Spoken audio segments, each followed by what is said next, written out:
Welcome to Slow News Day Live. My name is Steve Poikinen. I am here in locked the fuck down Boulder Creek, California. I'm going to be doing at least 2, if not 3 shows a day. I am very, very pleased this morning to welcome back to Slow News Day the incredible and talented co-host of Consortium News Live, Elizabeth Voss. Welcome back. How are you doing today? I'm doing pretty well. Thank you for having me back.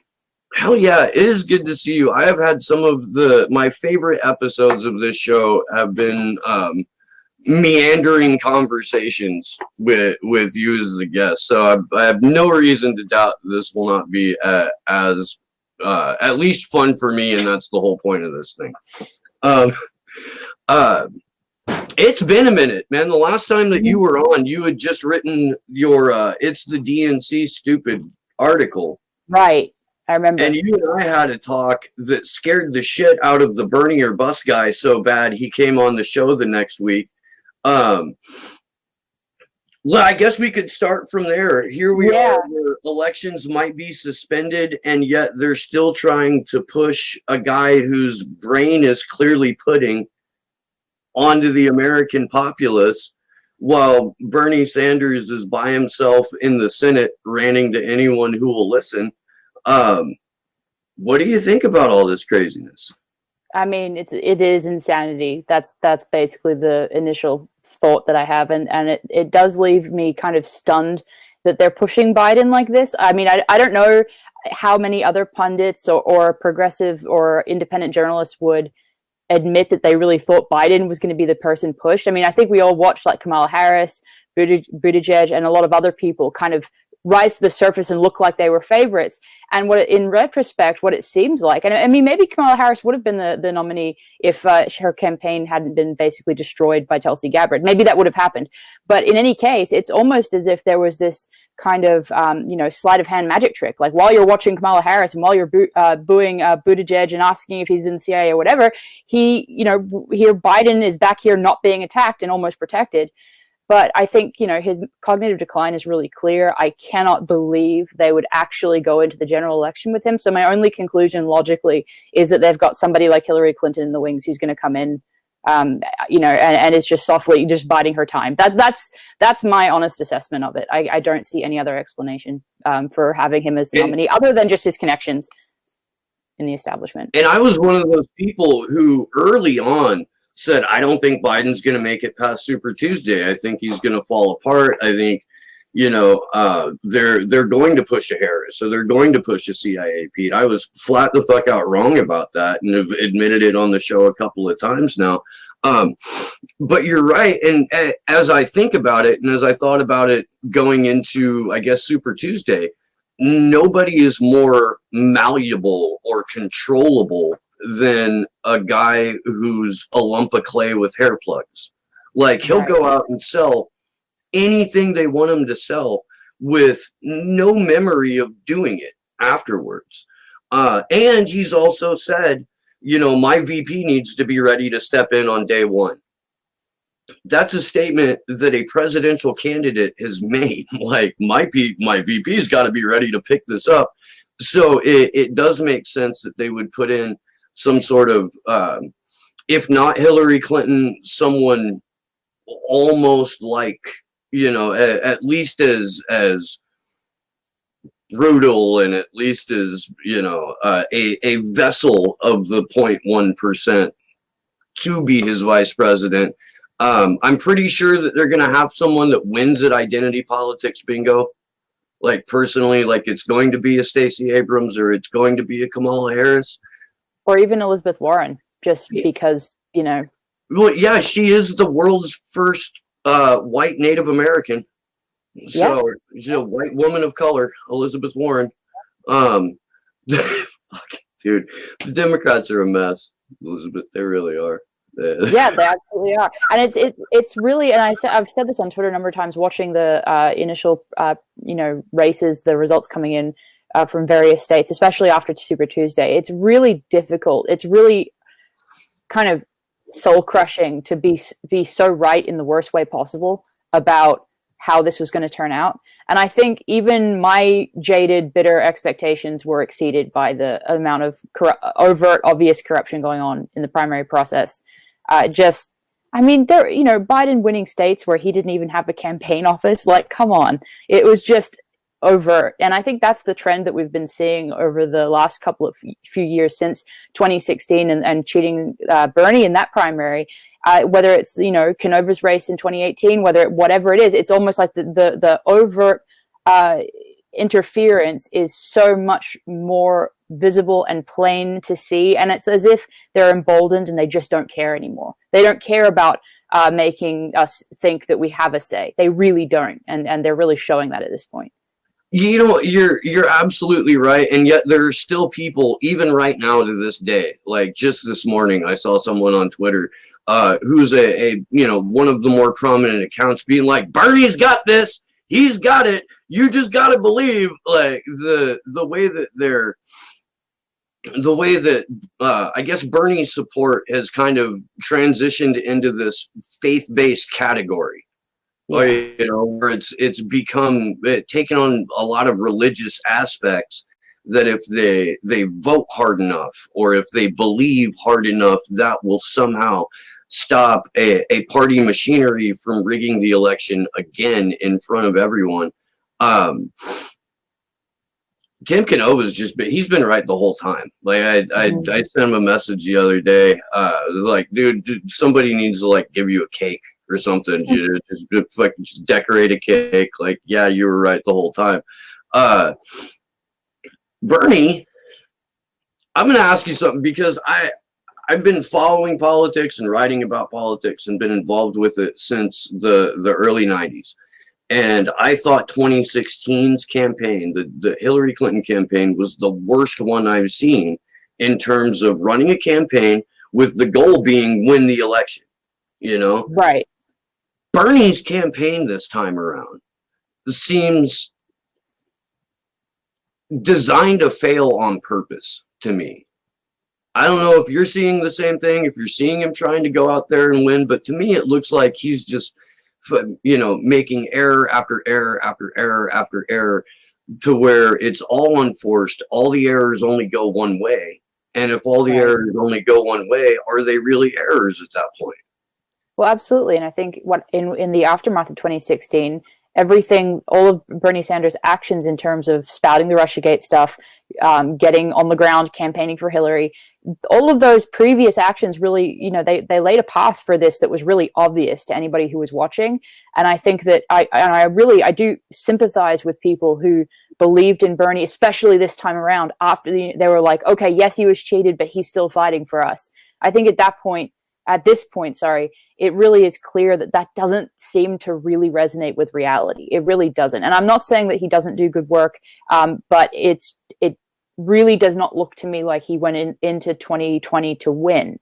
It looks like, to me, it was more of a movement that maybe he hoped he could get some things done in his political career with this movement behind him, with that level of support.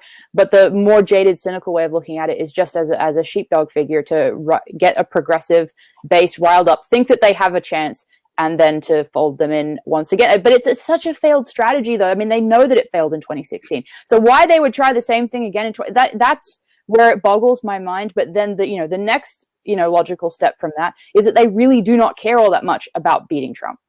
They really don't. I don't think that they care half as much as they seem to. I don't think that Chris Hayes and the Maddows, I don't think they're as afraid of a Trump re-election as they would have been of a Bernie election. So. Well, no, and you're right, and we see that borne out every time Bernie Sanders says something that makes sense to like me or you, Right. Then you've got an entire punditry going absolutely apeshit over it.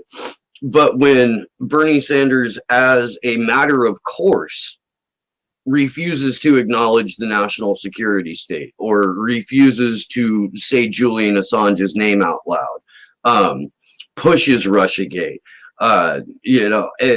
when we go nuts over that, they're like, oh yeah, well, he's finally coming around. Right. Finally starting to get it. And he's surrounded himself with these people on his campaign. like foreign policy advisor, his campaign director, his campaign co-chair. Like all of these people are deep within the liberal bubble people. Even Jeff Right. Weaver, who I can't think of any fucking good reason why you would keep that guy on your campaign or bring him back, let alone give him any kind of position of power within your campaign, still has a place in the Sanders campaign. So if he's not sheepdogging, then he's dumb as a fucking post. Well, I mean, another example of that exact kind of switch is Peter Dow. Look at Peter Dow supporting Bernie. Now, what is that real? Is that genuine? What is that? I don't know. But it's definitely, to somebody who's pretty jaded and cynical about politics, it's not a good sign when you have Peter Dow cheerleading you at all. I went and it had Pat the Burner. Pat Cody, the huge Twitter account. He's got Nate's Liver as a parody account, and Nate Silver now. He lives right up the road from me. I had him on a couple of times, and I'm like, "Can you explain the Peter Dow thing? Can you?" Because I remember his accounts parodying him. Yeah, it was he wrote a whole hilarious. Book. He wrote a whole fucking book called "An Inconvenient Douche." And we had a show at the studio here. Him and John Graziano came down. My friend Jason Carney came down. They all got fucking hammered, dude. And I smoked some pot and watched them get drunk. I have a very drunkenly scribbled out signed copy of An Inconvenient Douche from Pat. It's hilarious. But I was like, "Will you explain this thing?" And he's like, "Peter Dow got a hold of me. He reached out to me. And it was all apologies, and he sounded really sincere. So I'm going to take the guy at his word that he doesn't support the Clinton machine anymore." And I'm like, "Pat, I think you're being sold a bridge, homie. Like, I think that at the end of it, you're going to see Peter Dow come out with a book about his political evolution, that he's going to use that to try and buy his way into a congressional seat, and that he's no more progressive than, say, Elizabeth Warren." And you watch Peter Dow kind of like push Elizabeth Warren and take a lot of these halfway progressive stances. I don't know what he's up to now because he blocked me. I was like, "Dude, you're full of shit, and you're just trying to fucking sell books and grift progressives because they're the most hopeless people on the planet that have money to throw at something." Insta-block. So I don't know what he's up to now, but I can only imagine that that he's going to fully support whoever the Democratic nominee is. And if that's what you're doing, then all you're doing is kind of grifting on the side. He's like the old white Cenk Uygur at this point, to me. Yeah, no, I see that comparison. Yeah. No, and I think anyone. Yeah, go ahead. I was gonna say, I don't know how much Jimmy Dore that you watch. I hardly get to watch any content now. Especially now that we're on lockdown, because I've got 2 or 3 shows a day and I'm fucking buried in whatever I'm researching. I caught Jimmy Dore the other day, and he's screaming about, where are the quarantine camps? Why aren't people in quarantine camps? And if we've got a leading progressive influencer screaming for camps, that's as concerning to me as any political grift Peter Dow might be playing. Oh, absolutely. And I think Caitlin Johnstone made a good point when she said, now that this is happening, whatever you think about it, it's changed the priorities quite a lot. It's it's something where we have to really we're looking at a much bigger set of changes to our society than that any presidential election could really create, and not all of them are going to be good ones at all. And maybe 90% of them won't be good ones. I haven't seen Jimmy Dore talk about that. I watched his interview with Tulsi Gabbard, and that whole fiasco, but I didn't see him talk about that. That's really concerning. But the idea of quarantine camps, I mean, it's not. I don't think that would actually work in terms of keeping people safe. I think it would just be, a place for people to go to kind of be really sick and potentially die. I mean, I just think, yeah. So, I mean, I could go on a tangent about that, but it doesn't sound like a good idea, to put it briefly. Right? Jesus Christ, man. Let me ask you about Tulsi, because you you were one of the people who recognized what Bernie had done, Mhm. and were like, yeah, I can't be on board this time around. And were, if not like cheerleading the Gabbard campaign, at least giving her credit when she was coming out and saying the right thing. Did her sudden pivot to reveal herself as a political animal surprise you? It sort of did. It did to an extent. I After 2016, I think I learned my lesson as far as supporting anybody blindly, like anyone in terms of presidential political races. And so I never. It wasn't something where I was this kind of blind cult of personality follower. However, I thought that she did do a lot of good. Pointing out to Kamala Harris's history was wonderful. The No, stuff yeah. that she said in response to Hillary Clinton, going after Google and Hillary Clinton, I thought that was amazing. I couldn't applaud that enough. I thought that was wonderful. And I think, again, I'll reference Caitlin Johnstone, what she says about whether you agree with somebody politically or not. You push them when you disagree, and that you think they could do better, and you applaud them when they do the right thing, whether they're on the left or the right or whatever. I think that's that, and that was the attitude I had towards Tulsi. And when she would tweet, about Ellen DeGeneres and the George Bush thing, or whether it was earlier on in the process when she defended Joe Biden from accusations of being racist, I thought me and many other people kind of called her out and said, why is this the hill you're dying on? Like, why are you doing this?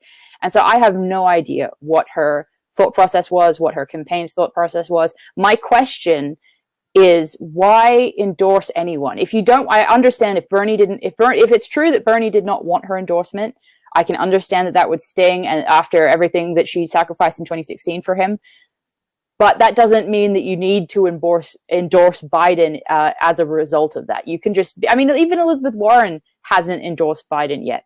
So, to my knowledge, that may have changed in the last few years. I don't know. But I'm just saying, like, it doesn't. So that doesn't make sense to me. I don't have an answer for it. It disappoints me. But I suppose that looking back, where Tulsi would make these post these tweets and whatnot, where she would kind of defend people like, "Oh, we can disagree, but let's be nice to each other." That's that quirky side of her campaign that I never really understood to begin with, and that seems to be whatever that is. It seems to be what kind of created that outcome. So we learned from Andrew Yang, because he said the quiet part out loud, that he was approached by the Biden campaign and they offered him a cabinet position for his endorsement. He said that on the air on CNN, and then they went like right to commercial.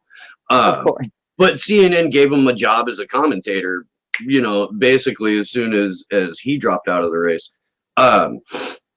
I would be willing to bet that very early on, this is purely speculative, but very early on in the campaign, Tulsi was approached by the Biden team saying, look, we can tell that you're an outsider candidate. You know as well as I do that 2% of the vote isn't going to get you the nomination.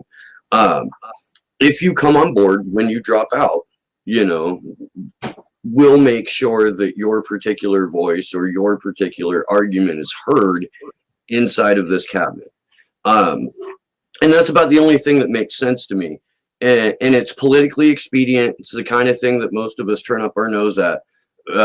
But Tulsi, who has been all but shunned for the last 4 or 5 years because she resigned from the DNC,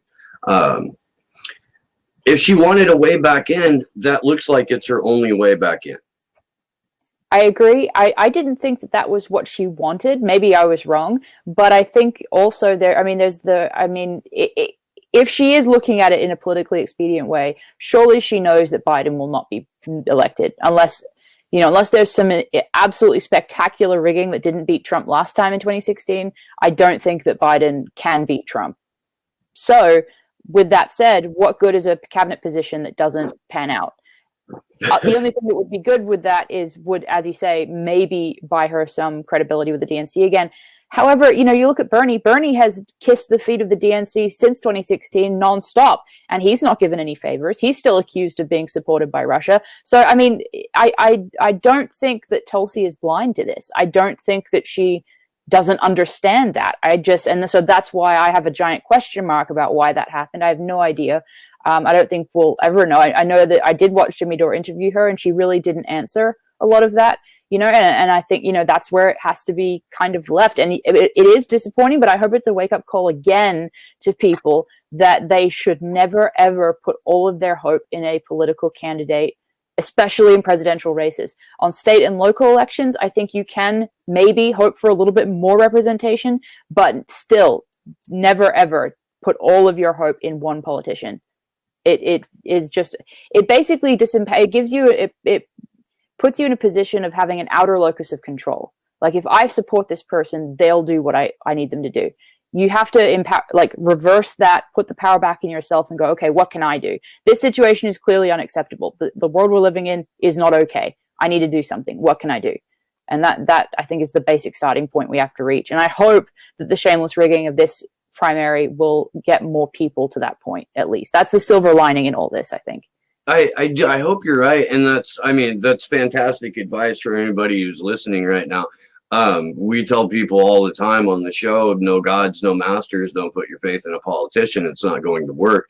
If you're going to project faith onto anyone, do it to an institution like WikiLeaks, because that's who's giving you primary source material without spin. And then you can go on and you can make your own thoughts and make your own conclusions based off of that primary source material. We just found out yesterday that in a prepared statement, Vanessa Baraster denied bail to Julian Assange. I kind of felt like that was going to be the outcome going into it. I held out enough hope to be pleasantly surprised that the UK court system might, in the middle of a pandemic, be like, yeah, this is a nonviolent prisoner who doesn't deserve to die of COVID while incarcerated. But according to the magistrate, until the UK Health Service says you have to let these people out, they're not going to let anyone out. The coronavirus seems to be, it couldn't have come in a more convenient time for the people in power. It really couldn't, because now hardly anyone is noticing that we're having a rigged election. Hardly anyone is paying attention to Julian Assange. We had built up a lot of international support from all facets of humanity. Doctors for Assange, the International Bar issued a statement with 168 attorneys. Entire nations' legislatures were issuing statements demanding his release, and now all of that has gone away. Even the UK court system, and I had Mohammed Almazi on the show yesterday morning who attended the bail hearing. Even the UK court system is saying, well, we're not going to try any new cases that might take 3 days, but haven't said a word about existing cases. Do you think that there's still a chance that in the middle of a global pandemic, the US is going to make a move to have Assange extradited, or are they going to try and just either let him die in Belmarsh of COVID, or kick him to the side when they release prisoners and try again? That's a really good question. I don't know. I don't have, it would be speculation for me to try and make a guess. But so on that note, if I do try to do that, I think, I don't think that their attempts to extradite him will be stopped by this. Whether it'll be slowed, I don't know. Maybe it'll be slowed down a little bit, but I don't think it'll be stopped at all. I very much doubt that they would let him out of prison for something like his health, in the way that we would expect human beings to be treated. That is the absolute last thing on the US's mind. If they gave any sort of a damn about his health, this whole situation wouldn't be happening right now. So, I mean, that aside, though, I don't know if like this situation with this pandemic would be used as kind of the cover under which to, with the kind of media being completely inattentive, to get him extradited quickly. I don't know. That's an interesting thought. If it does happen, I think obviously all independent journals should absolutely muster themselves to just scream about it nonstop. I'm just trying to think here. I don't think that, I don't see them, and with the way things are going right now, I don't see them rushing to get it done. It would seem logical that they could use this as kind of a distraction, but I don't see them rushing this second to do that. and I hope I'm right about that. I hope he is released. I'm I thought that the statement by Kristen Haffinson was great in response to that bail being denied. It was absolutely legitimate, and the whole situation with Julian Assange is a travesty to begin with. So the idea that normal law justice would be applied on something like his health it's just out of the question, really. I think we truly are seeing the absolute breakdown and erosion of what we thought was rule of law. And we're watching it just crumble before our very eyes where Julian Assange is concerned. The first day of his extradition hearing, it came out in open court that there were multiple plots to assassinate him by the CIA using UC Global as the blunt instrument with which to affect their aims. That hardly got a blip. Like we had crowdsourced the ability to send Taylor Hudak from Action for Assange to London to cover it on. She actually ended up doing a great interview with Joe. They did a roundtable for the Watchdog there, Tariq Haddad's new outlet. And then the three of us, me, Andrew, and Christy Dopp, were in Washington, D.C. holding events, and we were holding actions throughout the week. And we screamed about it, but everywhere we went after that Monday to talk to people about it, they were like, what are you talking about? Right. I don't know.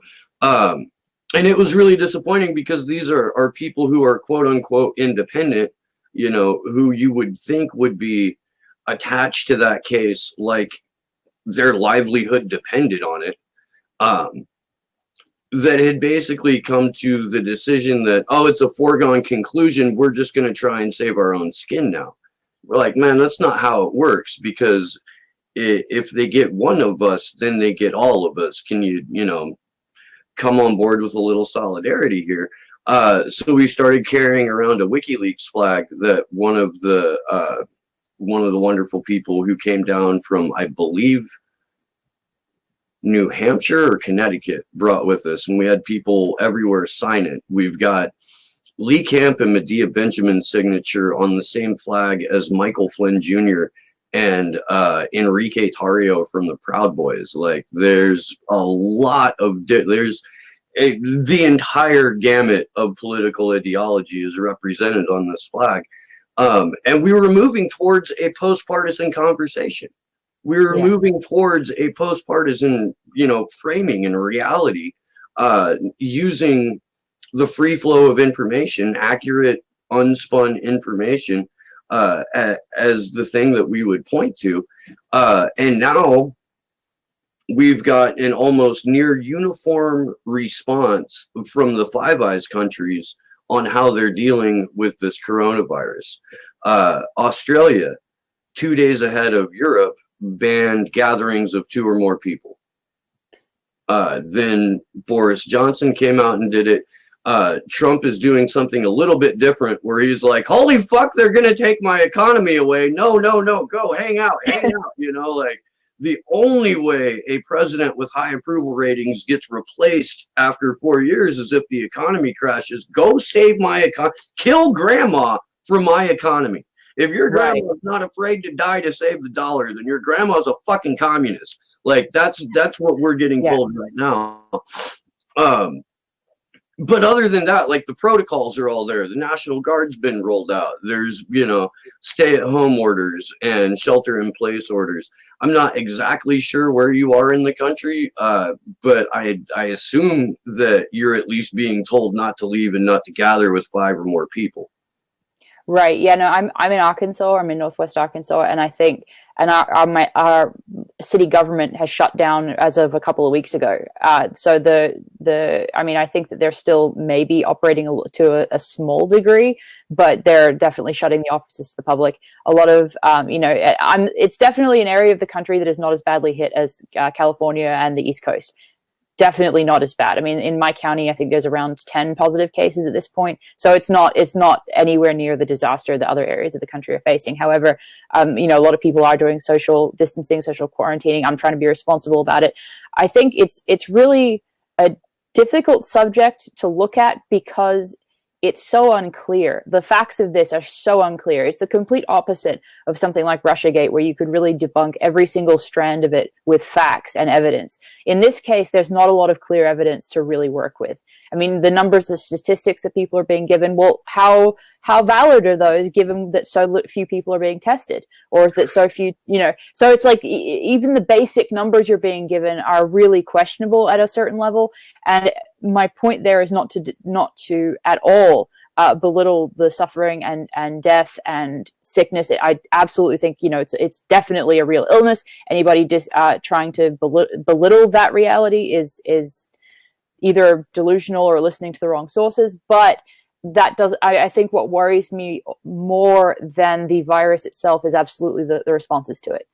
Whether that is the $10 trillion going to big corporations and blind highway robbery, or whether it is this kind of imposition of medical martial law in some places. Whatever it is, it's really, really, I think, much more of a concern to me than the virus itself. However, that does not mean that the virus is not a concern. I guess that would be my... Yeah, no, I keep on having to explain this to people, even in like my own, away from the show, but in my own personal life. Like, yes, I was on the phone with my boss yesterday, and he's like, "So do you still think it's fake?" And I'm like, yeah. Blue, I never said that it was fake. Exactly. What I said was there's a disproportionate response that a cynical and tyrannical government is taking full advantage of. And that's what I have a problem with. I understand that people are getting sick, and I understand that they're testing positive for COVID-19. I never once said that the virus itself was fake. Ron Paul got fucking dragged for writing an article called The Coronavirus Hoax. And in this article, if you read it multiple times throughout, he states, "I believe the virus is real." Yeah, but that title alone, we'll just, of course, yeah. Yeah, and I mean, and he's got all kinds of Ron Paul logic and reasoning behind why he thinks the response is a hoax, and why he thinks that it's leading straight to a global new world order. Because that's what Ron Paul is trying to, in his mind, battle against at 436 years old. It's him versus the NWO. But he's not wrong. Like the one of my favorite things about the Paul family is that they are a broken clock. They're right 2 times a day on something guaranteed. It's just there's 23 hours and 58 minutes of wrong in between that. But we've got people who are just they're pushing to get to the front of the line to say, put us under martial law. Please take whatever rights you need to in order to make the virus go away. And that will always be more frightening to me than getting pneumonia. Absolutely. And I mean, I think it is more frightening in a sense, because even if the coronavirus becomes a recurrent common thing that almost everybody gets at some point, even though that would technically be a long-lasting result, the real long-lasting negative results of this will be the implementation of these types of policies, and the ongoing lasting result financially as well, with these corporations being given trillions of dollars. And I can definitely see there is a left, quote-unquote left-wing progressive opinion on those types of corporate bailouts that is almost an inverse mirror of the same type of view of it on the libertarian side, and both of them are right.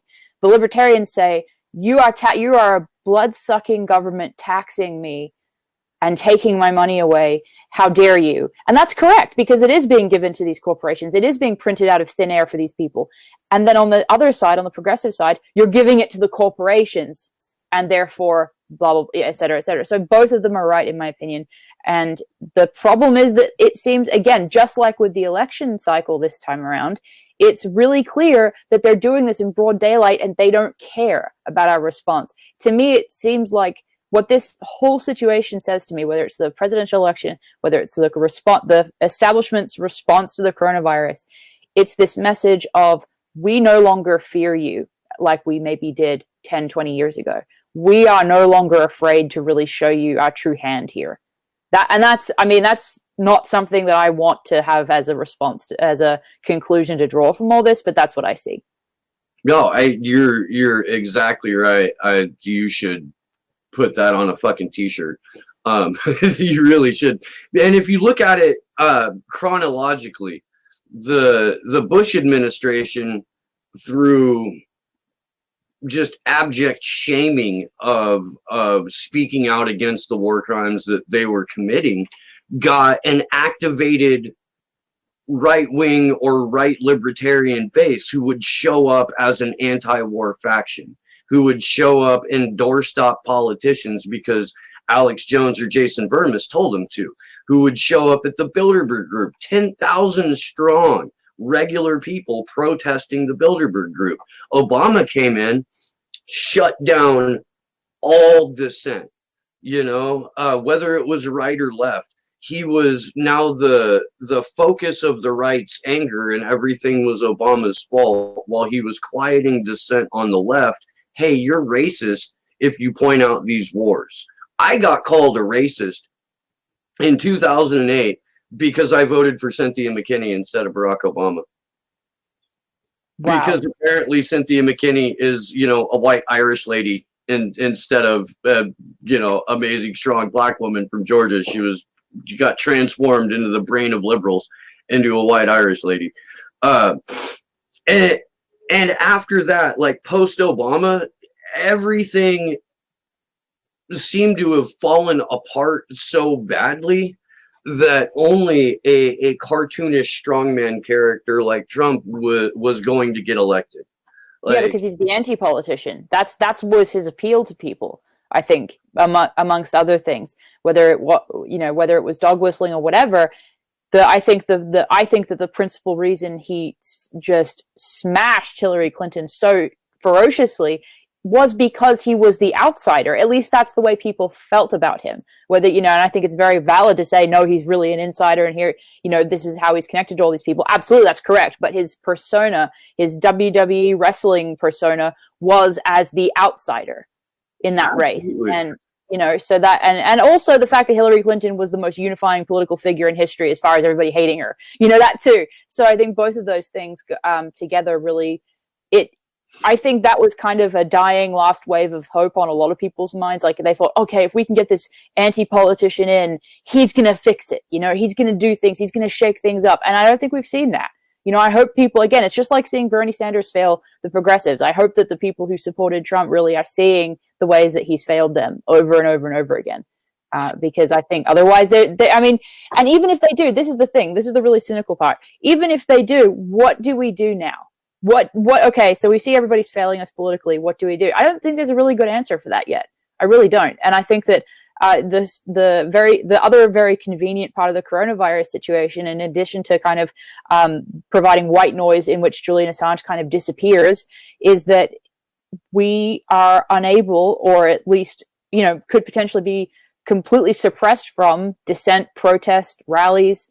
When Bernie Sanders is cheated, as he is being, after November, all of this stuff, the Yellow Vest protests in France, these things and these massive protests around the world in South America, Latin America, there have been huge protests against neoliberal oligarchs and Western-backed governments that were propped up. That's all disappeared too. So much has been either suppressed, disappeared from the news media radar, the whole thing. It's been very sad to watch. You're absolutely right. There were 44 countries, I believe, and I could be wrong about it. There could have been some more added to that list, but 44 countries in December and January were people took the streets to protest, exactly as you said, the neoliberal oligarchs that had taken over their country, the Western-backed governments that were just with reckless abandon ruining their lives of the citizens for $1. And there were people standing up all over the planet to that. I saw a picture that gave me like a little bit of heart, but also it was kind of a gut punch. And it was yellow vests hanging out of windows in France because they can no longer assemble. Wow. So they're hanging the vests out of their windows to show that they're still, we still have these demands that we would like the government to meet. We can't go out. We don't want to Yeah. kill grandma. And that's good. I'm glad that people are staying inside, but that is the horrible political result. It doesn't mean that just because I don't agree with killing grandma does not mean that I don't think that the Yellow Vest protests are really important, and that all of that zeitgeist that was happening prior to this, it is one of the biggest shames of this, in addition to the government overreach and response, that sort of energy basically was smashed to pieces instantly. So. Absolutely. One of the very first things that I ever talked about when I went forward with Slow News Day and made it a show was that people need to find a reason to become less reliant on a centralized authority. And my advice still to this day is grow as much food as you possibly can to make your community food secure, because when you eliminate the need for that particular supply chain, yes, then you allow yourselves a lot more freedom to negotiate with a central authority. They can't say, we'll starve you out, because you've proven that you can sustainably produce enough food to keep your community going. Once you do that, you finally got some leverage to get some agency. And my co-host on Action for Assange, on the Free Assange Vigil, Andrew Zigman, immediately started reaching out. He lives in Ohio, to mayors and city council people all over the state, and he's produced a community farming program. That's incredible. That's awesome. That he's trying to get implemented there, for this exact reason. You know, I think that if we're going to be on lockdown, if we're going to be disallowed to freely associate, not only do we have an obligation to violate that, number one, but that we should be taking this opportunity to work on community sustainability. Because if we can come together during this crisis without the aid of the federal government, how fucking strong are we going to be once they say, okay, now you can freely assemble? Right. And those are, I think those are some of the silver linings that are there in this type of crisis, if people are looking at it in a way that isn't put on stun mode by their limbic system. For sure. I think that some of those things, like seeing the necessity of that, seeing how powerful it is, I think that is a really good result, which, you know, there aren't very many to talk about in this type of situation. So at least there's one thing, or a few small things that are really positive that can come out of it. And also talking about being less reliant on centralized power, whether it's in the media, whether it's, you know, not relying on CNN for your information, whether it's not relying on your grocery store for your food. I think that returning to this idea of not putting your faith in that outside source to protect you, whether it's to protect you from information, whether it's to protect you from starvation, whatever, is so important. And your comment earlier about one of the few things we can put our faith in is WikiLeaks is so accurate, because, and the reason for that is that WikiLeaks is a vehicle for self-empowerment. It's a vehicle for that inner locus of control to get stronger, because you yourself are looking at the information with no middleman. You're looking at the information that is true about power structures in power, and you then, as you said, decide what to do with that. And that is why the fact that it's not something telling you, okay, this is what to think, here's the conclusion you should have, those reasons are you know, the impetus that there really should be so much support of WikiLeaks. And I hope that it, you know, doesn't fall by the wayside because of this coronavirus situation. I'm really, really glad that WikiLeaks has found ways to stay relevant, even without Julian Assange at the helm. The OPCW report, the OPCW drops, really had the opportunity to upend administrations, honestly. And I think that's the tragedy of Tucker Carlson, in my opinion, is that the only person in mainstream news who was talking about the OPCW reports was Tucker Carlson. And he himself is such a polarizing and cartoonish figure that he's easy to ignore, even in the establishment. Like, maybe Trump watches him, maybe he doesn't. It seems like he's been kind of propped up as, you know, the one guy on Fox that Donald Trump will listen to. So these broadcasts aren't going out to regular people. They're going directly to Donald Trump. And I kind of feel like that's, if not propaganda, it's a sales trick. Because I can't take Tucker Carlson seriously. I can't, you know, I still see the guy in the bow tie whose surprise face looks like he went to the dentist and got surprise fisted. Like that's how the guy comes across to me, and I'm never going to take that serious.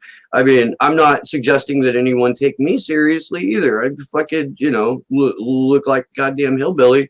It's clearly sitting in a log cabin somewhere in Central California. But I'm not wearing a bow tie, so I got something on Tucker. I feel like I do. I don't, you know. But WikiLeaks itself is proving that people still trust it as a resource to bring sensitive information and to publish it with the thoughtfulness and consideration that they do, and all the vetting that comes along with that. So last night on the Free Assange Vigil, we had David McBride, who's an Australian whistleblower who's going through a whole world of shit right now. And it just, like, I try to find little thin strands of hope to grab onto here and there, because it allows me to keep going. And the fact that we were able to talk to a whistleblower who then encouraged other people to step forward if they could, if they had information that would help shine some real light onto a situation, that these people are still out there, exist, and are trying to become activated, I feel like is a good sign. And if you are one of those people, look to WikiLeaks for that. Please do that. Yeah, don't go to The Intercept. They've burned too many people, and they took down the Snowden archive. There's no, you know, there is no competition in the world with what WikiLeaks does at all. That is Can we talk about The Intercept for a minute? Because they seem to burn sources like faster than I do joints, and it's concerning. Is that all Pierre Omidyar?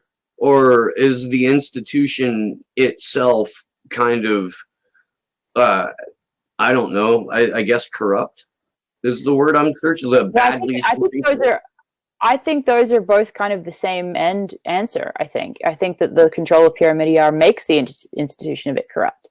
Now, I don't have specific information on who did what, who does what there at The Intercept, but it's clear by their actions that they have done a really poor job protecting the people that come to them with information that then gets them burned multiple times, whether it's, you know, Reality Winner or John Kiriakou or anyone. They continually get their sources into needless harm's way. And I think that is a huge concern if people have then been politicized to dislike and distrust WikiLeaks. It's kind of a divide and conquer thing that literally puts people in harm's way. And none of that stink really gets attached to Glenn Greenwald, who still a member of the Press Freedom Foundation. One of my favorite tweets ever that Julian Assange ever put out was he said, "Oh, look, it's a meeting of the Press Freedom Foundation. It was a bunch of rats sitting there drinking out of a saucer of milk." Yeah, he got into huge trouble for that. Yeah, people were really, really angry about that. Yeah, I remember that. But I mean, if you look at the history of Press Freedom Foundation and what they did to Julian specifically, but WikiLeaks as a whole, you kind of get a sense of, you know, if the green light wasn't there for him to just do it, he probably wouldn't have done it. But man, like, those guys did him really, really wrong. And for They whatever really did. Definitely. for whatever reason, none of that ever gets attached to Glenn Greenwald, and I have to wonder why. Like I do. I don't know if you have any thoughts on that. If you do, I'd love to hear them, because the whole point of this show is for me to have people smarter than me on, so I can ask them questions. Well, I mean, actually, that's an interesting point, because I feel that there are so many people that I see on social media, on Twitter and elsewhere, who are just as smart, if not more smart than I am. And they don't write anything. They don't have their own blog. And I wish that they would. And I think that whole idea of, journalists being in any way smarter than anybody else really needs to go out the window quickly. I don't think that's true at all. But I think in part it's that as Jimmy Dore does point out, it's not hard to be smarter and more factually armed than the average mainstream pundit journalist. It really does not take much. But that aside, as far as back to The Intercept and Glenn Greenwald and all of this, I do think it's interesting that it doesn't attach itself to him. I think it's almost like the way that people don't want to see Bernie Sanders as actually trying to throw the race intentionally with, preemptive, not forethought, foresight that's going to happen. I think that in the same way, people want, they want Glenn Greenwald to be a good guy who helps Snowden and who's an honest journalist. I don't blame people for wanting, and I don't know to what extent that is something that is a fantasy rather than reality. I don't know Glenn. I don't know anything about what his intentions are, but I think that, the hopes that we have about people are usually not right, especially in politics and in public life. I think that the way that Julian Assange put his life on the line to help Snowden, the way that Sarah Harrison put her life on the line to help Snowden, all of those things, I think, were betrayed by The Intercept in taking the archive down. I think that was a huge, huge mistake, or maybe not mistake, but a huge indicator of intent. That's the way I'd put it. No, and I agree with that, and that's got to be a decision that Greenwald was brought in the loop on. It's got to be. He's right. The co-founder of the outlet. He did defend it, and I had a huge problem with that when he did. Yeah. So when I asked Susie about it, she gave me a very, very Susie Dawson answer. She did. She was like, if there are worse people to go after. There are clear people who are trying to every day inwardly and outwardly damage truth tellers. So what I would prefer that you do is not go after Glenn Greenwald. I would prefer that you would go after the people who are mentioned in the Snowden documents. That's what I would prefer that you do. And I was like, but Susie, that doesn't, it doesn't make sense. And why would you do this? And she's like, no. Just, can you agree with me that there are worse people than Glenn Greenwald in the world? I'm like, yes, absolutely. Can you agree that there are worse people than Pierre Omidyar in the world? Yeah, I grudgingly will accept that as a fact. Okay, go after them. And I'm like, but God damn it, which is why I appreciate the conversations that I have with Susie Dawson, because she's got a very different perspective than like 99.9% of the people on the planet. Yeah, when I agree in one sense, I really agree that I think going after journalists who are even halfway trying to do a good job is definitely something that is it is kind of useless and redundant in a sense, because usually the establishment is going after those people hard enough. You don't need to help them. However, I think you can separate pointing out facts about the Intercept taking down the Snowden archive, how much of a betrayal that is of Julian Assange and WikiLeaks, the problems with that, without defaming or slant or kind of like doing a hit piece or something like that on Glenn Greenwald as an individual. Do you see what I'm saying? So I think there is a very big difference between acknowledging those unfortunate facts and going after somebody. And you can recognize that somebody like Glenn Greenwald, he does a great job on Russiagate. He does a great job on some things, and I don't have to disparage all of the work he does to say I have a massive problem with the Intercept taking down the Snowden archive, among other things, as well as burning sources, et cetera, et cetera, et cetera. And I think that's I think Assange, around the time that he that he posted that tweet about rats and whatnot, I believe he also pointed out on Twitter that even, you know, and this was before the archive had been taken down, he pointed out that they'd only published about 5% of the material. And he pointed out that if that had been in WikiLeaks, they would have published it all already, or, you know, after going through it and making sure it was carefully, you know, sorted through and not to put anyone in danger, but they would have published it. And so I think that's a valid point. It's a valid concern, and that's before you take down the archive.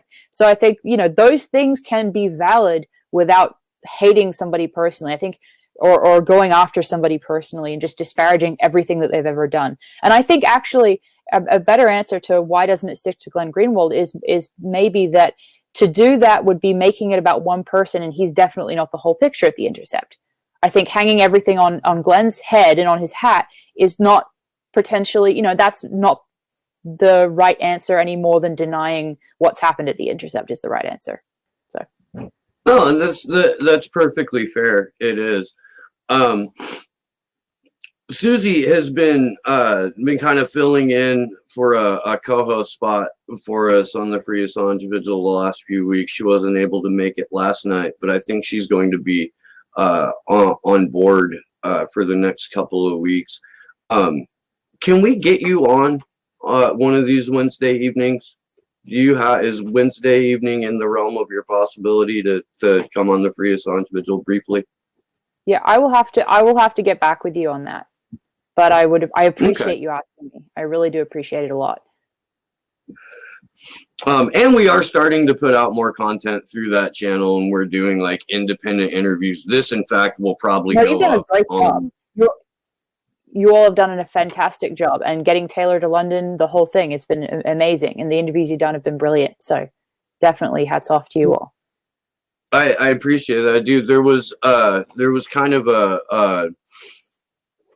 I guess a void after Unity for J wrapped and before and during the early phases of Consortium News Live, where there wasn't just like an activist hangout spot, right? Exactly. You know? And that's kind of the feel that we wanted to at least initially create.